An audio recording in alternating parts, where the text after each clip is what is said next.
And welcome back to another edition of the MLB Inside the Diamond podcast. I'm your host, Tom Johnston, always joined by the one and only LaMarr Fields. How you doing, my man? You good? Well, this week in baseball, it's been pretty crazy to say the least. A lot of things have been transpiring throughout baseball. And LaMarr, let's get right into it. Yeah, a lot of stuff going on. Wild card races. So, which do you want to talk about first? Sit on the Yankee struggle. So, the Yankees have been struggling as of late. I think what they've lost 17 of like their last 21 or so. It's been pretty bad. LaMarr, and a lot of people are touching on this for a good reason.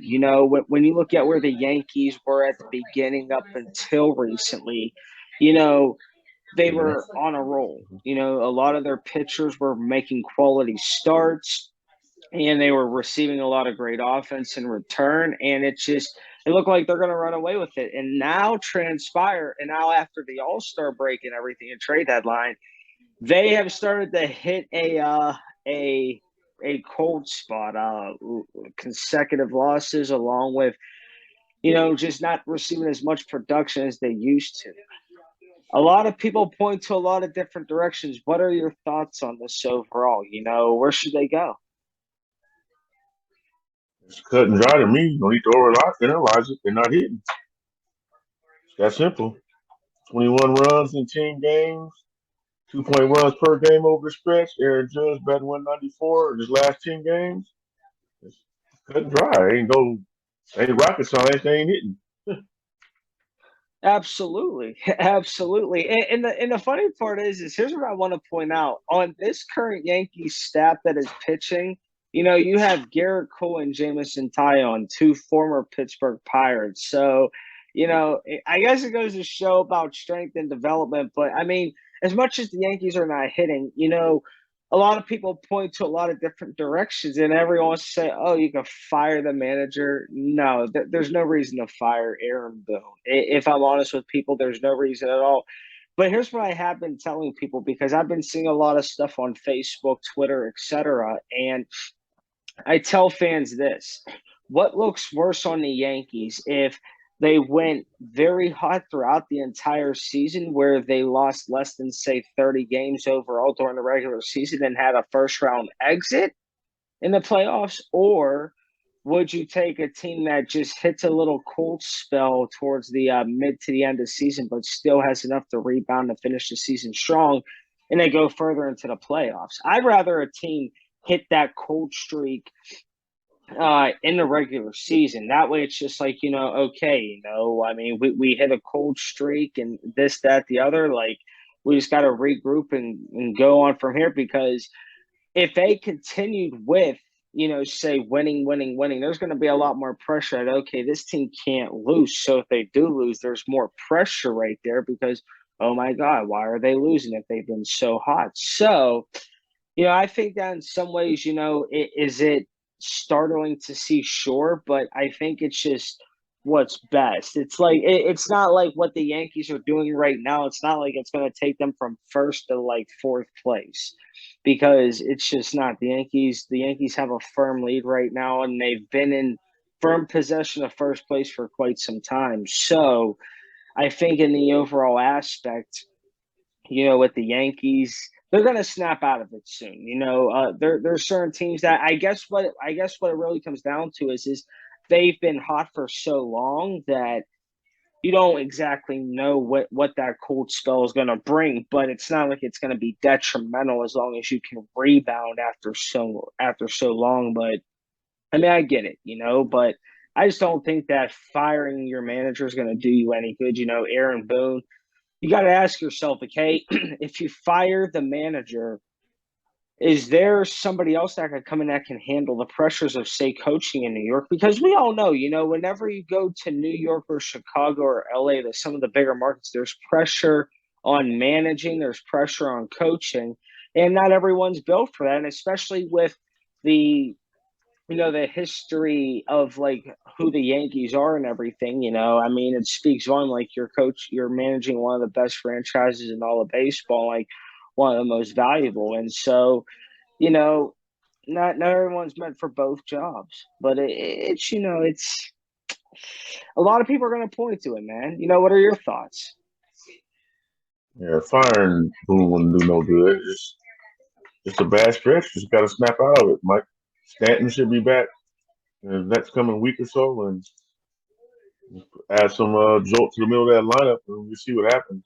I mean, yeah, every so often you see a team that have like 4 or 5 players going to stump at the same time. It's bad timing. You just got to play through it. Here's something else that I want to add on too, because Joey Gallo used to be with the Yankees, and now he's with the Dodgers, and everyone says how since he's left the Yankees, how he's been on a roll, and how the Yankees have been on the opposite. Do you think that trade might have anything to do with it, or no? No, it got nothing to do with it. He wasn't Exactly. hit. Yeah. I mean, people want to say, hey, maybe there's a lot less pressure to hit in LA. Who knows? And he ain't hitting. Look at the stats. He hitting 222 with the Dodgers, so he ain't all that great. Yeah, exactly. A lot of people want said to the Yankees to get rid of Gallo in the first place. So can't always get what you want. Now, what's the next topic you want to talk on? Because I know that there's about the managers and what else? Wild card. Okay. Well, we'll talk about the wild card. So, LaMarr, the wild card's gotten interesting lately. What are your thoughts on it? Yes, wild card race real interesting. You got Toronto, Seattle, Tampa Bay, all there right there. Seattle and Tampa Bay. I mean, Toronto and Seattle are about one game apart, and Tampa Bay is right there. They all jumbled up for the top 3 spots. You got Minnesota 1.5 games back, Baltimore 2.5 games back, the White Sox 3 games back, been playing better, and Boston's sitting right outside with 5 games back. Yes, getting interesting. Here's where I go with this. I am honestly not surprised right now with where the AL wild card is. And here's the reasons why. Whenever you look at it, if Toronto made the playoffs, a lot of people were saying that they could either be it as a wild card or potentially a division win. And right now, it seems like no one's going to catch the Yankees in that division. So at the end of the day, as long as you're in, you're in. I think right now what we're seeing, because whenever we look at this, okay, if I were to tell you today that the 3 teams that would be in the wild card race would be Toronto, Seattle, and Tampa, what would be out of those 3 teams? What team would you say for sure? But then team would you say would have been on the bubble if we're talking about this at the beginning till now? I thought Toronto would be in because they had a nice roster, and hard to say from Tampa Bay and Seattle because I didn't expect too much of them, but they got hot and played some good baseball at the right time, and it's continuing to play over through the season. I'll say this. I'm not really surprised because both organizations, they seem to have some nice young talent that's molded with some veteran talent. But I also think they just have a really good system for these players. And, if I'm honest with you, based off of Tampa's, recent play and everything, and I mean like recent play over the last couple of seasons, it doesn't surprise me that they're in the thick of things, especially in the wild card spot. But it goes to show,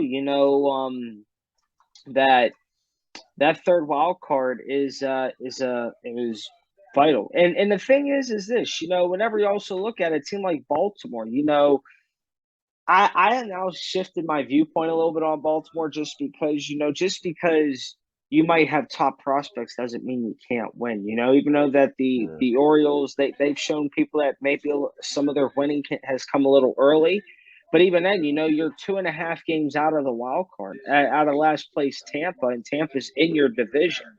So I think that's pretty vital in a lot of ways. Yeah. But I'm pretty shocked at some of these other teams, especially that are close, but and then I know in the NL, you have two teams from the same division, the Phillies and the Braves. And they both, well, the Braves at least have 8.5 games on a wild card spot. So they are guaranteed a spot right now unless something dramatic happens. But then I think whenever you look at everything else, Philly and San Diego, I think this goes to show you this in general. The Mets are right now leading the East. The East is one of the toughest divisions, probably just based off of, record wise and Mhm. what we're seeing. You know, what surprised you so far, but also what has what is sent, or I should say, what has shown you that okay, I've expected this team to be here and this team not. Um, the only thing really surprising to me is Baltimore and Seattle. I mean, I, the White Sox started slow, but they starting to pick it up and starting to play good baseball. Um, yeah. Other than that, I don't really see nothing that's too surprising to me. I already knew the Dodgers would dominate. St. Louis always solid. New York, New York. Yeah, pretty. Yeah, no, nothing too surprising to me right now, except for Baltimore and Seattle being in the race.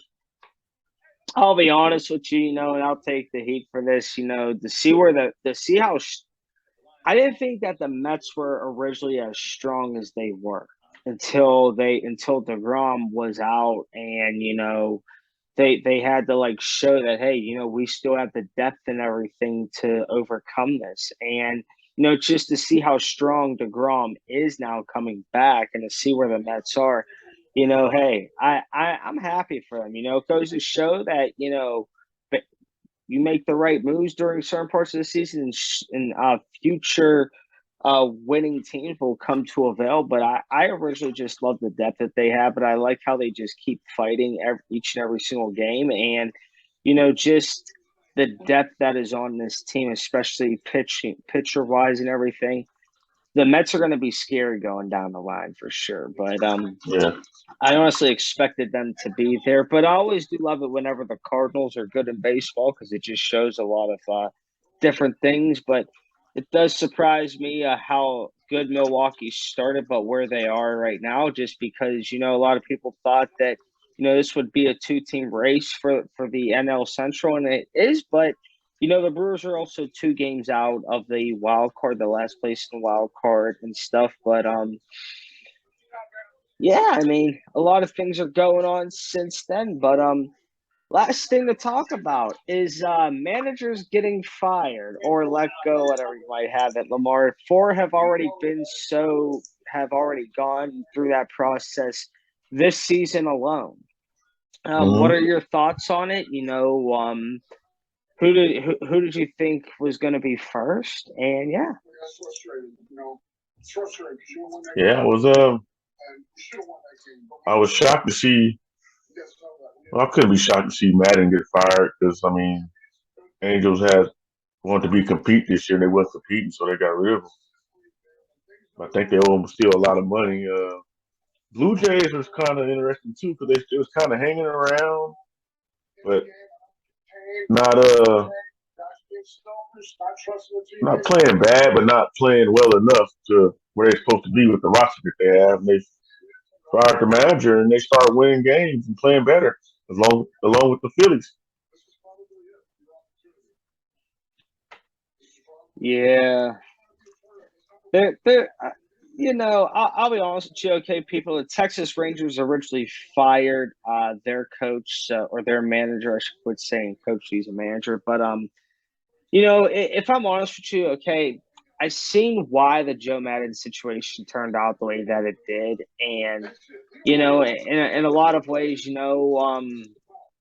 it's crazy, but seeing four fired already this year, what does that show you as a sign of how ownership would view the team or like view where their organization wants to head. Like when you have four fired in one season, what does that tell you? So that these owners and general manager tired of these underperforming teams. Uh, got all these owners. What Rangers spent what a lot of money this off season and nowhere near the playoffs. So fired the manager and what general manager too, I believe, Mm-hmm. or president, one or the other. Then yeah, the same with the Angels. Spend all this money and no good. I think I it want does to a get lot with how your organization's being built too. But I mean, I get what you're saying. It's a lot of people get tired of losing after so long. They really just want to do everything at all costs to find out what it is to win. And yeah. it does stink for a team like the Rangers or the Angels because I know for a fact that I believe the Rangers spent over $300 million this past offseason. And to see, where they're currently at, I really wouldn't be happy either. And that's really facts. So, but I think whenever you look at a team like the Angels, whenever you have two superstars like Otani and Mike Trout, Otani's going to be coming with a new contract soon, and you've already locked up Trout for so long. But it's like your fan base wants to win. You've had Trout for so long, and yet you've only been to like the playoffs once or twice. So, what does that show? I mean, the guy's 30, he's entering the prime. So it's like, the guy wants to win, but so does Yeah. everybody else. But I think it goes to show this, either things didn't go as planned and that's okay, but like how far off the plan are they? And then there's others that are, just like, we're willing to give it another chance. But I just I think that this is a sign that, GMs and owners for that matter, they're not gonna like really be all buddy buddy or, say take things lightly because some really just do want to win now. I think whenever you spend the money the Texas Rangers spent in the offseason, it shows one of two things that the Rangers were committed to winning. And sometimes it doesn't go as planned, but I can honestly see why the managers are let go. It just shows you an example that it's easy to let go of the guy you might be paying $1 million, 2 million, maybe even 3 million at tops to, versus a guy you're paying 15 million to. Yeah, exactly. And I totally get it. Totally get it. But it's interesting. I'd actually love to dig deeper into it on like why certain things happen the way that they do, just because your team's on a losing streak doesn't necessarily mean always fire the manager. Sometimes the manager is the heartbeat of that clubhouse.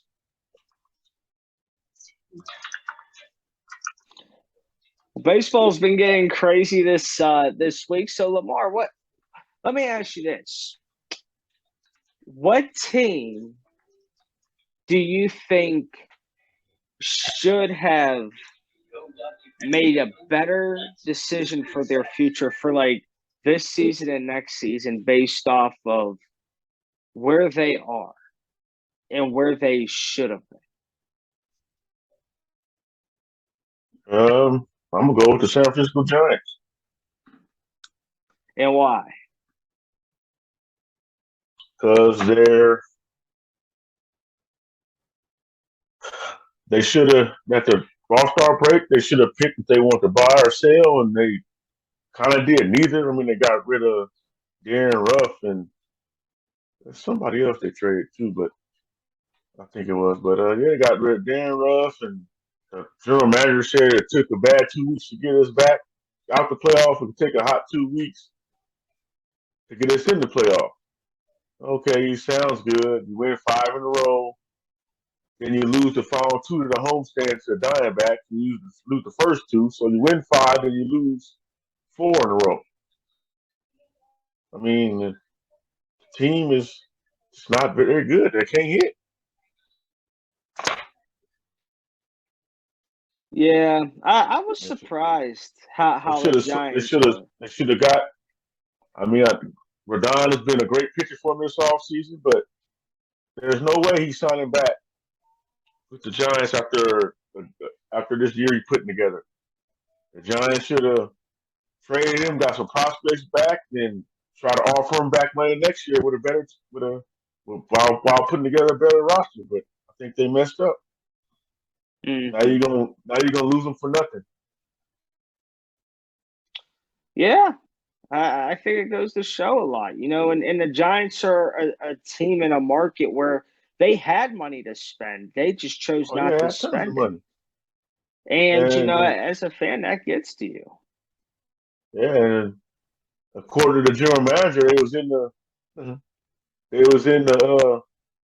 they made it. I guess they was in the solo sweepstakes, but I think the Nationals saw the top prospects. They weren't playing well, haven't played well this season. So like, no, we go get these other guys. Yeah, you know, uh, Tough to say. They're gonna have money again next year. Let's see what they do. I think. Do you think that this might provoke ownership to actually go on a spending spree now? Because you already kind of made your fans mad once by not spending and shocked everyone by not doing a lot when you could have. And the fact that this is the result of that, the results of the season so far, and whatever is to come. Do you think that this would put ownership in a position to say, you know what, our fan base is angry, and we need to do what we need to do to make us all happy. We need to go out there and we. Now it's easy to say make up for what you didn't do last year, but let's preferably not use the word makeup, but what would you actually do to try to salvage two off seasons where you have money to spend, you haven't spent it the previous year, but you have even more money to spend, so you go out and you spend a bit this off season. Yeah, gotta spend a little bit more money. They gotta, and they ain't gotta spend it. They ain't gotta go crazy with it either. Just find two players that you want, and two big money players that you want. Get them, then you fill out your rest of the roster with the lower level players with a little less money. You ain't gotta go out there and just spend crazy. Hmm. See, that's the thing I don't think a lot of people get is okay. I think whenever a lot of people say spend, say if Yeah. you have $300 million to spend, or you have 100 million to say, they're not saying go and invest it all into one person. A lot of people are saying go find two, three quality players that you could sign to say combined this much in money or whatever. I mean, even if you're an owner that has 300 plus million to spend, I mean, I would at least argue to spend 60 to 90 plus on maybe go out there, find three or so quality guys to do that with. That way, you can actually go out there and spend. But, we're not saying, oh, give that nice luxury 8 year, $180 million deal that just never seems to work out no matter what you do anymore.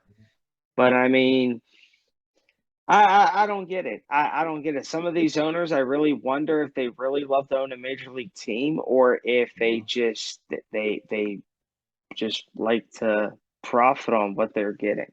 Either way, it is what it is. But um, anything else you wanted to add? No, good to go, man. Just see what another exciting. We get ready for another exciting week in baseball. Oh yeah, and on top of that, college football is getting 1 week closer, so there's always that. Yeah, But starting Thursday. definitely, oh yeah, definitely. And baseball is starting to get interesting. And go figure, baseball really starts to get interesting, and then the other sports that we realistically know are more popular, they start to get looked at more, and baseball just kind of doesn't. But we love baseball, so we continue to watch it because this is whenever it gets interesting. Football really doesn't get interesting until a couple weeks into the season. But that will do it for this edition of the MLB Inside the Diamond podcast alongside LaMarr Fields. I'm Tom Johnston. We'll see you on the next one.